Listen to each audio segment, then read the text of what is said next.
안녕하세요. 구약성경 모든 말씀이 곧 하나님의 그 복음이라 전해드리는 저희 방송을 시청하시는 모든 분들에게 하나님의 그 율과 영혼 구원이 임하는 은혜가 함께 하시길 대주제 홀로 한 분, 하나님 다윗의 뿌리요 자손 그분께 기도드립니다. 이번 방송은 복음의 광채가 얼마나 크고 놀라운 건지에 대해 나눠드리고 우리 자신이 소경된 존재였음을 깨닫게 되길 바라는데요. 시청자분 모두가 요한복음 4장 24절 하나님은 영이시니 하나님이 영이신 사실을 아시리라 생각합니다. 전능자 하나님이 아담을 창조하실 때 그 코에 생기를 불어넣어 주심으로 우리가 생영, 즉 영혼을 지닌 존재임을 여러분도 자각하실 텐데요. 그러나 우리 모두가 하나님의 생명에서 끊어진 채 영적인 소경이 된 채 세상 밖으로 출생하게 된 그 내력을 생각해보면요. 창세기 선악과 사건, DNA가 아담과 가인의 후예인 저와 여러분, 우리 모두에게 이미 들어와 버린 죄로 봐야 하지 않을까요? 그래서 우리는 영원히 살 수 있는 생명을 상실한 채 죽고 영원히 망할 수밖에 없는 우리이지 않느냐는 건데요. 그래서 사망의 권세 잡은 자, 마귀에게 일생 동안 종노릇하며 사는 게 저와 여러분, 그리고 모든 사람의 숙명일 텐데 말이죠. 이렇듯 영원히 망할 수밖에 없는 숙명을 지닌 존재로서 우리 인간이 애를 지니게 될 때 우리는 선악과 사건 그 이전, 그러니까 그 생명, 다시 말해 영원히 사는 생명을 회복하는 길을 모색하고 찾아야 하지 않을까 생각합니다. 그런데 다행이면서 너무나 크게 감사가 넘치는 이유는 우리가 살 수 있는 생명의 길을 더 바이블, 성경은 가르쳐준다는 점일 겁니다. 그것은 우리의 영존하신 아버지 한 분 여호와 하나님이 사람 되신 우리 주 예수 그리스도 안에 있는 생명입니다. 우리에겐 그 길뿐이지 않습니까? 그런데 성경이 이러한 예수의 생명을 가르쳐주고 있음에도 불구하고 2026년 세상은 어두운 흑암에서 더욱 짙은 흑암 속으로 내달려가는 모습입니다. 로마서 1장 2절로 4절 그 복음 방송을 시청하시는 것만으로 하나님의 부르심을 받은 분들이라 저는 여러분을 그렇게 보는데요. 제발 바라기는 더욱 성경 속으로 들어오셔서 이렇듯 그 복음을 깨닫게 되는 은혜를 여러분께서 주님으로부터 받으시게 되길 간절한 마음으로 소망합니다. 요한복음 10장 10절에 도적이 오는 것은 도적질하고 죽이고 멸망시키라는 것뿐이요. 내가 온 것은 양으로 생명을 얻게 하고 더 풍성히 얻게 하려는 것이라. 도적이 온 것은 그랬는데 이 도적은 누구를 의미할까요? 여기서 도적은 마귀를 의미하는 걸 아실 텐데요. 마귀가 온 것은 이제 도적질하고 그리고 죽이고 멸망시키려고 온 것이다. 목적이 분명합니다. 도적이 온 것은 도적질하고 죽이고 멸망시키려고 온 것이다. 그게 마귀의 목적이지요. 마귀가 온 목적입니다. 이 사실을 여러분이 수시로 자각하게 되길 바랍니다. 그게 깨어 근신하는 생활이지 않을까요? 그런데 반면에 예수님께서 이 세상에 오신 것은 이유가 뭐라 하셨지요? 목적이 뭐죠? 이 또한 너무나 선명합니다. 예수님이 오신 목적은 우리에게 생명을 주되 풍성한 생명을 얻게 하시려고 하는 거다. 여기서 생명은 영원히 사는 영생인데요. 이제 이 마귀가 계시록 12장 7절부터 9절에 하늘의 전쟁이 있었다 라고 알려줍니다. 이제 미가엘과 그의 천사들이 용으로 더불어 싸우는데 용과 그의 천사들과 더불어 싸웠습니다. 이제 하늘의 전쟁이 있었고 무시무시한 건데요. 사실 천사들이 싸우는 거를 우리가 볼 수 있다면 얼마나 무섭게 싸웠을지 상상할 수밖에 없는데요. 미갈과 그의 천사들과 함께 싸울 때 용과 그의 천사들이 이기지 못하여 하늘에서 더 이상 저 있을 곳을 찾지 못한지라. 이에 큰 용이 내어 쫓기니 곧 옛 뱀 또는 마귀라고도 하고 사탄이라고 하는 온 세상을 속이는 자라. 그가 땅으로 내어 쫓기니 그의 천사들도 그와 함께 내어 쫓기니라. 시청자 여러분, 이제 마귀가 어디로 내어 쫓겼다 그럽니까? 땅으로 내어 쫓겼다. 여러분, 땅으로 내어 쫓겼다. 그래서 우리가 알아야지 되는 게 이 마귀와 그의 천사들이 하늘에서 한번 반란을 일으켰다가 전부 쫓겨내려왔는데 땅으로 쫓겨내려왔다. 이게 땅으로 쫓겨내려왔다라고 하는 겁니다. 이제 땅으로 쫓겨내려왔는데 흑암의 권세 잡은 자 아닙니까? 그러니까 이 땅이 흑암, 공허 이런 걸로 그냥 가득 차 있었겠죠. 그래서 창세기 1장을 보니까 땅이 공허하고 흑암이 있었다 그럽니다. 그런데 하나님께서 이 창조 사역을 이 마귀가 와서 막 혼돈스럽게 만들어 놓은 곳에다가 어떻게 하셨다는 걸까요? 전능자만이 하실 수 있는 지혜와 능력으로 질서정연한 이 우주를 건설을 하신 겁니다. 이제 제일 먼저 하신 게 빛이 있으라 하심에 빛이 있었고 이러면서 하나하나 하나님께서 이 창조 사역을 쫙 이루신 거 아닙니까? 이 땅, 즉 마귀가 쫓겨온 이 땅에 하나님께서는 에덴 동산을 지으시고 여기에 아담과 하와를 관리자로 다스리는 자로 이렇게 세워놓으신 겁니다. 로마서 5장 12절에 그러므로 한 사람을 통하여 죄가 세상에 들어오고 죄로 말미암아 사망이 왔으니 이와 같이 모든 사람이 죄를 범하여서 사망이 모든 사람에게 임하느니라. 이런 말씀이 나옵니다. 그런데 창세기 3장에 아담이 범죄하는 그 순간부터 이 죄라고 하는 것이 이 세상을 장악하게 되고, 우리 사람들은, 즉 사람인 아담과 하와는 누구의 종이 됩니까? 죄의 종이 되기 시작을 한 거지 않습니까? 그리고 누가복음 4장 6절에 예수를 데리고 높은 산에 올라가서 순식간에 세상 모든 나라를 보이고, 마귀가 또 그에게 말하되 이 모든 권세와 그 영광을 내게 주리라. 이것은 내게 넘겨준 것이므로 내가 나의 원하는 자에게 주노라. 이 모든 권세의 영광을 언제 자기에게 넘겨줬다는 겁니까? 이게 로마서 5장 12절에 아담이 범죄할 때 넘어간 겁니다. 그래서 그 이후로 이 세상은 이 흑암의 권세가 온통 뒤덮어버린 겁니다. 그래서 요한일서 5장 19절에 보면 우리가 아는 것은 우리는 하나님께 속하고 온 세상은 그 악한 자에게 처한 것과 온 세상은 누구에게 처해 있다고 나오나요? 악한 자에게 처해 있다. 온 세상은 악한 자에게 처해 있다. 그러니까 마귀가 자기의 권세를 가지고 세상을 그냥 흑암 가운데 뒤흔들고 있는 게 아니고 뭐겠습니까? 그리고 골로새서 1장 13절에 아버지께서 우리를 흑암의 권세에서 건져내사. 이게 구원임을 아십니까? 지금 구원받지 못하면 누구나 다 흑암의 권세 아래 있는 걸 아셔야 합니다. 이걸 아셔야 벗어나려고 발버둥이라도 치겠죠. 그래서 흑암의 권세에서 우리를 건져내사 그의 사랑의 아들의 나라로 옮기셨으니 흑암에서 빛 가운데로 옮기시는 걸 보여주는 말씀입니다. 그리고 성경은 마귀의 운명이 어떻게 결정이 되는지도 말씀해 줍니다. 요한계시록 20장 10절에 이제 마귀의 결국은 이렇게 끝나게 되어져 있습니다. 계시록 20장 10절에 저희를 속이던 마귀가 불과 유황못에 던지우니 이 불과 유황불못에 던지운다. 거기에는 그 짐승과 거짓 선지자도 있어 밤이나 낮이나 세세 무궁토록 괴로움을 받으리라. 이 마귀는 이 세상에서 자기가 왕 노릇하고 임금 노릇을 하고 세상 주관자 죄의 권세, 사망의 권세를 가지고 막 왕 노릇하고 지금 그러고 있는 겁니다. 사람들을 죄의 권세를 가지고 막 자기 종처럼 부리는 게 마귀입니다. 이걸 늘 자각하고 계셔야 깨어있게 되지 않을까요? 마귀의 결국은 이 불못에 던져지게 되어져 있다. 그런데 시청자 여러분, 문제가 있습니다. 마귀가 불에 던져지는 거는 당연한 거고 그렇게 돼야 마땅한 건데, 그런데 계시록 20장 15절에 보면 누구든지 이게 무서운 겁니다. 누구든지 생명책에 기록되지 못한 자는 다 불못에 던지우더라. 시청자 여러분, 마귀는 불못에 던지우는 것이 마땅합니다. 그런데 생명책에 자기 이름이 기록되지 못한 사람들은 누구나 다 불에 던져지더라. 마귀가 가면 이 불못에 다 들어간다는 겁니다. 그러니까 이게 문제인 겁니다. 이게 큰 문제입니다. 그래서 하나님의 그 복음을 먼저 깨닫고 마음에 믿은 사람의 그 복음 선포함을 마음을 기울여 듣게 되셔야 살 수 있는 겁니다. 이 마귀의 이 실체를 우리가 알아야 되는데 예수님께서 이 마귀의 실체를 가르쳐 주셨습니다. 요한복음 8장 44절에 너희는 너희 아비 마귀에게서 났으니 너희 아비의 욕심을 너희도 행하고자 하는 도다. 마귀는 처음부터 살인한 자요.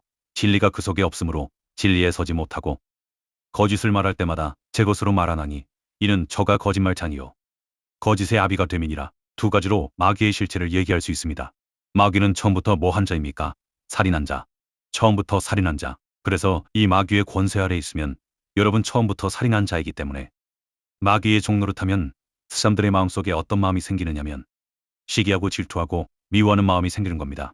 왜 그러냐면 형제를 미워하는 자마다 뭐 했다 그럽니까? 살인했다 그랬지 않습니까? 그러니까 시기하고 질투하고 미워하는 마음이 누구로 인해서 생기는 거냐? 마귀로 인해서 생겨지는 겁니다. 그래서 내가 형제를 미워한다. 그러면 이미 누구의 권세 아래 있는 겁니까? 마귀의 권세라는 겁니다. 그 다음에 마귀는 거짓의 아비, 속이는 자입니다. 이렇게 거짓말하는 이유가 뭐라 했습니까? 도적질하고 죽이고 멸망하려고 멸망시키려고 하는 거다. 나는 겁니다. 이 마귀의 활동, 마귀의 목적은 이게 분명한 겁니다. 마귀의 목적은 너무나 분명합니다. 도적질하고 죽이고 멸망시키려는 것이 뭐라 말이지요. 고린도후서 11장 14절에 이 마귀는 광명의 천사로 가장하는 광명의 천사로 마귀의 모습을 하고 우리에게 다가오면 우리가 도망을 가든가 따라가지 않던가 할 겁니다. 그런데 너도 나도 따라간다 말입니다. 그것도 열정을 갖고 환호하며 그러는 거라 말이지요. 엔터테인먼트 매스컴에 세상은 그렇게 반응하지 않나요? 마귀는 속이는 자로서 도적질하고 죽이고 멸망시키려고 양의 탈을 쓴 이리로 광명의 천사의 가면을 쓰고 등장하는 겁니다. 광명의 천사로 오지만 베드로전서 5장 8절에 이놈이 우는 사자같이 두루다니면서 삼킬 자를 찾는 겁니다. 이게 광명의 천사로 가장을 해가지고는 뭐 하는 겁니까? 우는 사자처럼 두루다니면서 뭘 찾는다고? 알려주나요? 지금 삼킬자를 찾는 겁니다. 이게 마귀가 하는 겁니다. 삼킬자, 어떤 사람들이 마귀의 밥이 될까요? 교만한 자, 염려하고 근심하고 걱정하는 자, 분내는 자, 원망하는 자, 이런 사람들이 이게 마귀의 밥이 되는 겁니다. 이제 궁극적으로 마귀가 하는 것이 있는데 그걸 살펴볼 텐데요. 고린도후서 4장 4절입니다. 믿지 아니하는 자들의 마음을 어떻게 한다고 하느냐 하면 어둡게 하는 겁니다. 어둡게, 개역 성경에는 혼미하게 만드는 거라 나옵니다. 사람들의 생각을 어둡게 혼미하게 만드는 겁니다. 혼미하게 해서 뭐 하지 못하게 하는 걸까요? 이게 굉장히 중요합니다. 여러분, 이걸 반드시 아셔야 합니다. 마음을 혼미케 하고 어둡게 해서 무엇이 비치지 못하게 하는 줄 아십니까? 그리스도의 영광인 그 복음의 광채가 비추지 못하게 함이니라. 그리스도의 영광인 그 복음의 광채가 비추지 못하게 함이니 그리스도는 하나님의 형상이니라. 이 부분을 우리가 이해하는 것이 굉장히 중요합니다. 마귀가 온 목적이 뭐라 했습니까? 도적질하고 죽이고 멸망시키려고 온 거다. 그런데 도적질하고 죽이고 멸망시키려고 왔는데 우리에게 나타날 때는 어떻게 가장을 하고 나타난다고요? 광명의 천사로 가장을 하는데 실제로는 삼킬자를 찾는 겁니다. 양의 탈을 쓴 일이잖아요. 그러니까 삼킬자를 찾기를 두루 찾는 겁니다. 그런데 삼킬자를 찾고 있기 때문에 요놈은 지금 사람들의 마음과 생각을 어떻게 만드나요? 혼미하게 한다. 어둡게 한다. 요한복음 13장 2절에 보면 마귀가 벌써 시몬의 아들 가롯 유다의 마음에 예수를 팔려는 생각을 넣었더니 그랬습니다. 그러니까 마귀가 우리의 마음속에다가 뭘 넣어줄 수 있다는 얘기입니까? 생각을 넣어줄 수 있다. 생각을 넣는다. 나쁜 생각을 넣어줄 수 있는 겁니다. 사람들의 마음속에 의심하는 생각, 불신하는 생각, 원망하는 생각, 또 미워하는 생각, 이런 생각들을 넣어주는 겁니다. 거짓된 생각, 이런 것들을 넣어주는 겁니다. 계속 생각을 넣어주는 겁니다. 그래서 이 생각이 들어가면 어떻게 될까요? 혼미해지는 거지요. 그래서 무엇이 비추지 못하게 할까요? 복음의 광채. 그 복음의 광채가 비추지 못하게 하는 겁니다. 이 복음의 광채가 비추지 못하게 한다.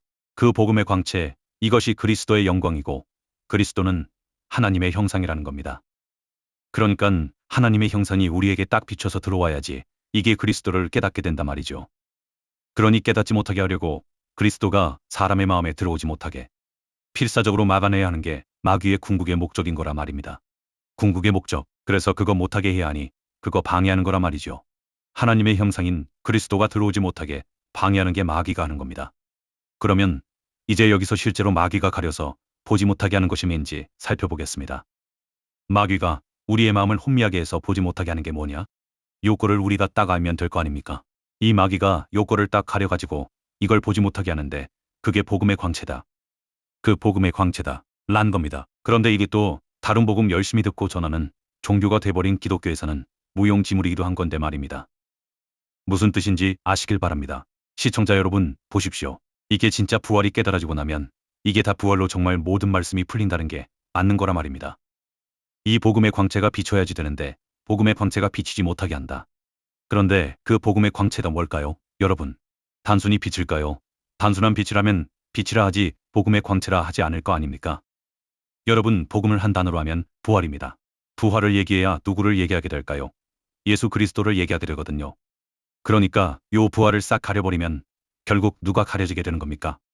예수 그리스도가 가려지는 거라 말입니다. 그러니까 마귀가 한 게 뭐겠습니까? 부활이. 즉, 이게 깨달아지지 못하도록, 부활이 알아지지 못하도록 이거를 혼미하게 하고 마음을 어둡게 해서 부활이 비추지 못하게 하는 겁니다. 왜 그렇지요? 부활이 깨달아지지 못하게 하기 위해 그렇게 어둡게 혼미케 하는 거라 말이지요.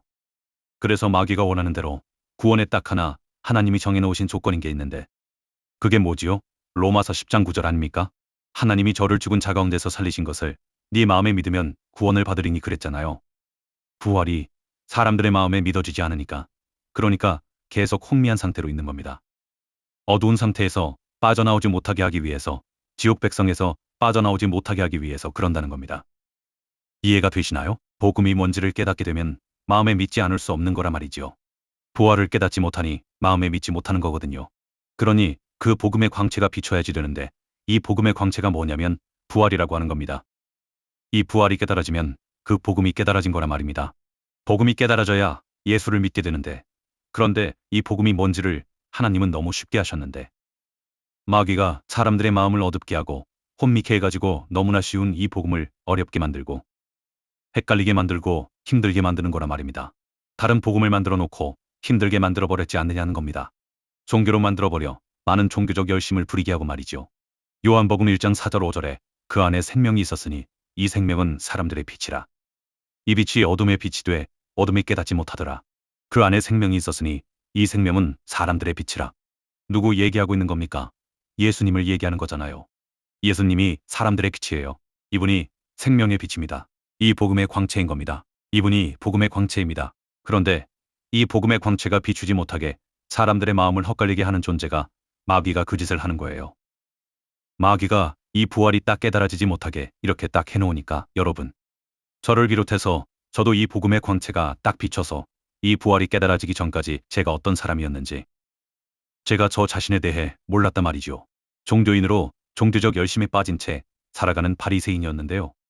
주여 주여 하는 자. 그런데 아버지의 뜻이 뭔지 모르는 자로 주여 주여 하면서 주의 이름으로 십자가 복음도 전하고 성경도 가르치고 이렇게 하는데 무엇이 안 깨달아지는 건지 아시나요? 부활이 안 깨달아져요. 그러니까 그 복음의 광채가 비추지 못하는 겁니다. 이게 복음의 광채가 딱 비춤이 되지 않으니까 저부터 어떻게 했냐 하면 부활 알고 있다고 그리고 믿는다고 생각하며 지낸 겁니다. 이게 착각을 하고 있는 거라 말입니다. 이게 무서운 거거든요. 내가 부활을 알지, 당연히 알지. 내가 왜 그걸 모르겠어? 내가 왜 그걸 못 믿겠어? 하며 부활하면 아멘하고 말이죠. 믿는 줄 알았다 말이죠. 예수님이 나의 죄를 인하여 죽으시고 장사 지낸 바 되었다가 성경대로 부활하셨다. 아멘. 하는데 왜 내가 안 믿는다는 거야? 그러면서 자기는 이렇게 믿는다고 착각하게 만드는 겁니다. 이놈이 믿는다고 착각하게 만드는 거라 말이죠. 그런데 사람들이 여기에 다 속아 넘어가는 겁니다. 믿는다고 착각하게 만드는데 속수무책으로 당하는 거라 말이지요. 중요하니 듣고 생각해 보세요. 믿는 것과 내가 어떤 텍스트북에 즉 예를 들어 교과서 지식으로 아는 것과 마음에 믿는 것하고는 다르다. 이게 얼마나 다르냐. 그런데 이거를 모르는 겁니다. 이게 다르다 라고 하는 걸 모르는 거예요. 이게 달라도 너무나 다르고 또 다른데 이걸 알지 못하는 거라 말이죠. 그 이유가 분명한데 보세요. 나는 마음에 믿는 게 뭔지를 모른단 말입니다. 왜? 안 믿으니까. 모른단 말이지요. 내가 이 부활을 마음에 믿는다는 거 자체를 내가 잘 모르니까. 나는 뭐만 알까요? 예를 들면 교과서 지식으로만 알고 있지 않습니까? 이 교과서 지식으로만 알고 있으니까 다른 걸 모르는 겁니다. 이게 다르다 라는 걸 모르는 겁니다. 아는 걸 마음에 믿는다고 생각해요. 이게 착각인데 이걸 몰라요. 이게 마치 위장막에 가려진 웅덩이 함정과 같은데 다 여기에 빠지는 겁니다. 빠지지 않는 사람이 없는 거예요. 마음에 믿는 것이 어떻게 다른 건지를 저도 몰랐던 거거든요. 그러면서 내가 예수가 십자가에 죽은 거 아멘 했단 말입니다. 부활한 거 아멘 당연히 했습니다. 그렇게 하면서 지식으로 알고 있다 라는 걸 믿는 게 아니라는 걸 여러분. 이걸 인지를 못하는 사람으로 살면서 사람마다 이걸 모르니 사람들이 죽을 때까지 믿는 자인 줄 착각하며 끝까지 간다는 겁니다. 이게 마귀가 이렇게 만드는 겁니다. 이놈이 흉측한 놈입니다. 흉측한 겁니다. 이런 식으로 신학생들, 신학교 교수들, 목사들 싹 이런 식으로 잡아버리니 말이죠. 그러니 교회들 다 잡는 게 아니고 뭐겠어요. 아는 것과 마음에 믿는 것의 차이를 아는 사람은 마음에 믿게 된 사람밖에 없는 겁니다. 그러니 이게 무서운 거 아니고 뭐겠어요. 이제 로마서 1장 2절부터 4절을 보면 이 복음이 하나님께서 그의 선지자들 통하여 성경에 미리 약속한 그의 아들에 관한 거다. 그런데 육신으로는 다윗의 혈통으로 나셨으나 성결의 영으로는 죽은 자 가운데서 부활하셔서 능력으로 하나님의 그 아들로 인정되셨다. 그런데 이 부활이 안 되면 이분이 하나님의 그 아들로 인정이 안 되는 거 아닙니까? 그러니깐 부활로 부활이라야지만 이분이 부활하셔야만 하나님의 아들로 인정이 되는 건데. 그래서 이게 부활이 뭐가 되는 겁니까? 이게 복음의 핵심입니다.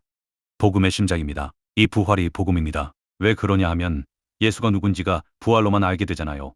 부활이 아니고서는 예수가 여호와 하나님이신 게 알 도리가 없는 거기 때문에 말이죠. 예수가 왜 그리스도인지 부활로 알게 되잖아요. 부활하신 그러니까 썩지 아니할 몸을 입으신 예수가 죽지 아니할 몸을 입으신 채 서 계신 이분을 봐야 아, 이분이 여호와시구나.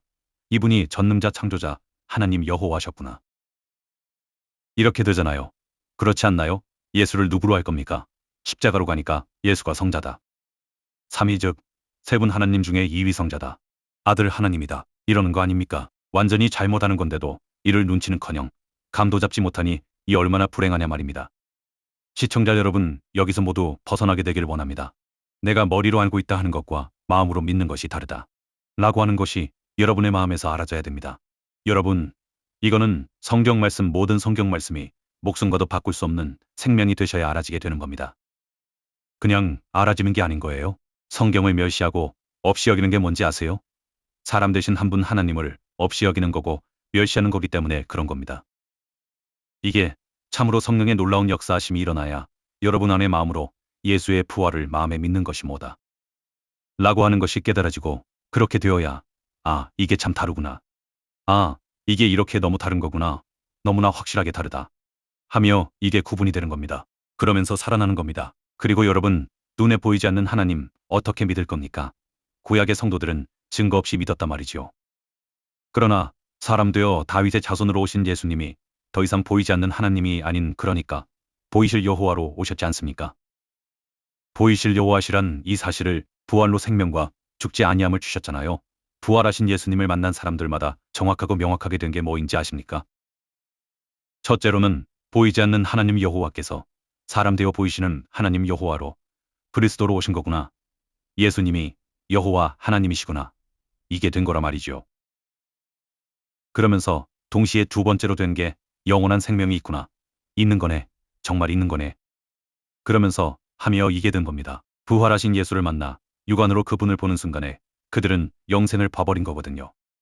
그리고 죽지 않을 몸을 알아버린 거라 말입니다. 예수님의 옆구리에 손을 넣어 봤잖아요, 그들은. 그러니 그들에게 주님은 시청각 교육을 경험으로 학습시켜 주신 겁니다. 손으로 만져보면서 그들 모두는 나도 영원히 사는구나. 아, 나도 썩지 않을 몸으로 살겠구나. 영생하는 몸으로 살게 되는구나. 이게 본자들마다 된 겁니다. 이게 그 복음의 광채에 여지없이 비침받은 사람들마다 일어났던 특징인 겁니다. 이게 다른 거예요. 그래서 사도 요한은 요한일서 1장 1절과 2절에 태초부터 있던 이 생명의 말씀에 관하여는 우리가 들은 바요, 우리 눈으로 본 바요, 우리가 주목하였고 또한 우리 손으로 만진 바라. 이 생명이 나타내신 바 되어 우리가 이 영원한 생명을 보고 증거하여 너희에게 전하노니 라고 기록한 걸 보는 겁니다. 부활만이 예수께서 하나님의 그 아들 그리스도이시다 라는 증거인 겁니다. 물증인 겁니다. 부활만이 증거예요. 그런데 사도행전 17장 31절, 이 증거는 모든 사람에게 믿을 만한 증거로 주신 거기 때문에 저와 시청자 여러분 모두는 반드시 이게 모든 사람에게 믿을 만한 확실한 증거로 받으셔야 하는 겁니다. 이 증거밖에는 없습니다. 이 증거를 가지고 마태복음 12장과 16장 그리고 누가복음 11장의 선지자 요나의 표적밖에는 보일 표적이 없다. 수차례 주님이 강조하며 말씀하신 겁니다. 아니, 하나님께서, 예수님께서 직접 이거밖에 없다. 그렇게 말씀을 하셨는데 자꾸 다른 거 가지고 하나님을 증거를 하려고 하면 안 되는 거라 말입니다. 그럼에도 교회 강단에서는 얼마나 허접한 인생들의 간증을 가지고 들이대듯 하는지요. 간증 가지고 하나님을 증거하려 드는지 모릅니다. 그러니 되겠어요? 되겠냐고요? 그러니까 모든 사람에게 믿을 만한 표적과 증거로 물증으로 주신 것은 부활밖에 없는데 부활로 예수를 증거해야 되고 부활로 여호와께서 사망을 삼키신 거라고 여호와 하나님을 증거해야 되는 겁니다. 이걸로 증거해야 하는데 여러분 강단에서 하는 목회자 설교 들어보십시오. 얼마나 많은 걸 가지고 하나님을 증거하려 하는지 보십시오. 그래서 안 되는 건데 이걸 모르니 방법이 없습니다. 이거를 모르고 있었으면 복음을 몰랐던 걸 인정하셔야 되는데 이게 잘 안 되는 게 사람들인 것 같습니다. 그러니 몰랐던 걸 어떻게 믿겠느냐고요? 안 믿은 건데 누가 이걸 인정나 하겠는가 라는 겁니다. 이와 같이 성경 말씀대로 표적을 가지고 증거를 가지고 눈에 보이지 않는 하나님을 증거하면 너무나 쉬운 거 아닙니까? 하나님은 너무나 쉽게 하셨는데 우리가 창세기부터 그냥 막 하려고 하다 보니 사람들하고 그냥 변론에 변론을 하게 되고 이렇게 되는 거 아닙니까? 그런데 성경대로 이걸로 가면 별로 할 게 없지 않습니까? 역사적인 사실이고. 부활하신 분은 예수 그리스도밖에 없는데 이거를 종교가 돼버린 기독교는 모르더라는 겁니다. 성경을 아무리 읽어도 나눠드린 말씀이 비침받지 못하니까 마음이 이미 혼미케 돼버린 지 오래다 보니 마귀가 가려버린 게 그만 벗겨지질 않는다 말입니다. 이게 마음과 생각을 가려버리는 겁니다.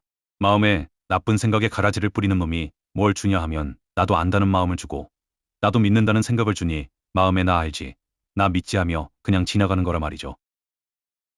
결국 들리지 않게 되는 건데 말이죠.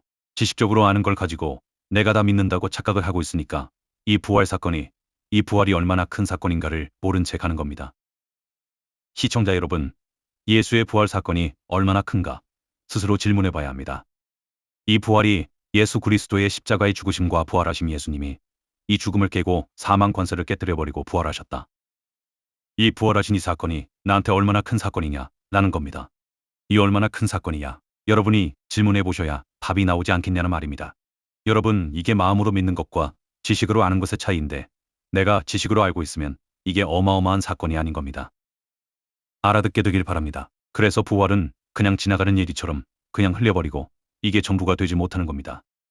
전부가 못 되거든요. 그러니 십자가에 매달리게 되어 있는 거기 때문에 다른 복음으로 가는 거라 말이죠. 여러분, 예수님이 십자가에 죽으시는 사건을 목격하고 막 낙심하고 두려움 가운데 있는데 부활하신 예수님이 우리 앞에 딱 나타나셨다. 그래서 정말 우리가 그 예수님을 만났다. 그러면 달라질 수밖에 없는 겁니다. 여러분, 너무나 이게 충격적이지 않습니까? 그렇게 죽었다가 살아난 사람이 어디 있느냐고요. 그런데 이게 성경대로 그리스도께서 우리 죄를 인하여 죽으시고 장사 지낸 바 되었다가 성경대로 사흘 만에 부활하셔서 우리에게 나타나셨다. 그러면 탄성 소리와 함께 감격과 함께, 야, 이게 성경대로 이게 놀라운 거구나. 이분이 정말 하나님께서 그의 선지자를 통하여 성경에 미리 약속한 하나님의 아들이시구나. 시청자 여러분, 이게 믿어지면, 야, 예수님이 부활하셨구나. 부활하셨구나. 간판이 나오지 않는 게 이상한 거 아닙니까? 이게 실제가 되는 것. 이게 믿어지는 겁니다. 부활이 실제가 되는 겁니다. 그래야 살아나는 거고 성령이 임해서 부활의 증인이 돼버리는 거 아닙니까? 구원이 임하는 거잖아요. 그런데 이게 딱 마음에 믿어지고 나니까, 아, 내가 그냥 지식으로 알고 있었구나. 내가 믿은 게 아니었었구나. 그러면서 믿지 않은 이 죄를 회개하는 겁니다. 그러니까 이게 부활이 실제가 돼야만 죄가 선명해지고 내가 믿지 않았구나, 믿지 않은 게 죄다 라고 하는 게 너무나 선명해지니 회개하게 되는 겁니다. 그런데 이 부활이 실제가 안 되면 여러분, 주여 주여 하는 자로 남아있게 된다니까요. 사람들에게 그 복음 선포하다 보면 듣는 이들의 반응 가운데 이렇게 얘기를 하는 분이 있습니다. 이게 사실 혼미해지면 이렇게 얘기하게 돼 있습니다. 예수님의 성육신, 예수님의 탄생, 그 다음에 예수님 십자가의 죽음, 부활, 승천, 재림 뭐 이런 걸 놓고, 아니 왜 부활만 중요하다 그래? 예수님의 성육신, 예수님의 탄생과 예수님의 십자가도 똑같이 중요한 건데 왜 부활만 중요하다 그러냐, 이런단 말입니다. 이게 이해가 안 되는 거예요. 사람들에게는 왜 부활만이 중요한지가 이해가 안 되는 겁니다. 다 똑같잖아. 다 똑같은데 왜 그것만 중요하다 그러냐. 이 부활이 빠져버리면 다 꽝인데 이걸 모르는 겁니다. 부활이 있어야만 이 모든 사건들이 다 의미가 있어지는데도 이거를 모르는 거라 말입니다. 그러니까 가장 중요한 게 뭡니까? 부활인데 이 부활 왜 이것만 중요하다고 우게 되냐, 이렇게 되는 거라 말입니다. 이 복음의 광채가, 이 부활이 깨달아지면서 부활의 광채가 쫙 비추면서 이 예수님이 내 마음속에 딱 들어오게 되면 우리가 흑암의 권세에서 사랑의 아들의 나라로 옮겨지는 거 아닙니까? 이게 순식간에 되는 겁니다. 이게 차츰차츰 이렇게 되는 게 아니라 한순간에, 순식간에 하나님께서 그냥 아들의 나라로 쫙 옮기시는데 흑암의 권세가 물러가는 거, 이게 여러분 한순간입니다. 그러니까 한순간에 뭐가 생기게 되느냐 하면 모든 염려, 근심, 걱정 이런 것들이 싹 사라지는 겁니다. 모든 염려와 근심과 걱정 이런 것들이 다 사라지는데 왜 그렇게 될까요? 그 답은 간단한데 평강의 왕이시잖아요. 이분이 평강의 왕이 우리 안에 딱 임하시니까 모든 염려, 근심, 걱정 이런 게 깨끗이 사라지는 겁니다. 여러분, 우리의 마음속에 뭐가 또 사라질 것 같으세요? 모든 시기, 질투, 미움, 다툼, 원망 이런 것들이 다 싹 사라지는 겁니다. 이 복음의 광채, 이 부활의 광채가 우리에게 쫙 임하고 나면 우리가 뭐가 되겠어요? 부활의 증인이 되는 겁니다. 이 부활의 광채가 임한 사람들은 다 부활의 증인이 되는 겁니다. 이게 사명자거든요. 우리가 복음의 일꾼이 되는 겁니다. 그전에는 여러분이 복음 전하려면 얼마나 힘들어요. 힘들잖아요. 입을 떼는 것 자체가 힘들지 않습니까? 그런데 이게 부활이 너무나 확실해지고 선명해지면 부활 얘기하는 게 어렵지 않다니까요. 이것이 예수님께서 말씀하신 인자, 내가 온 것은 생명을 얻게 하고 또 생명을 풍성히 얻게 하려 함이라. 이 말씀입니다. 감사합니다.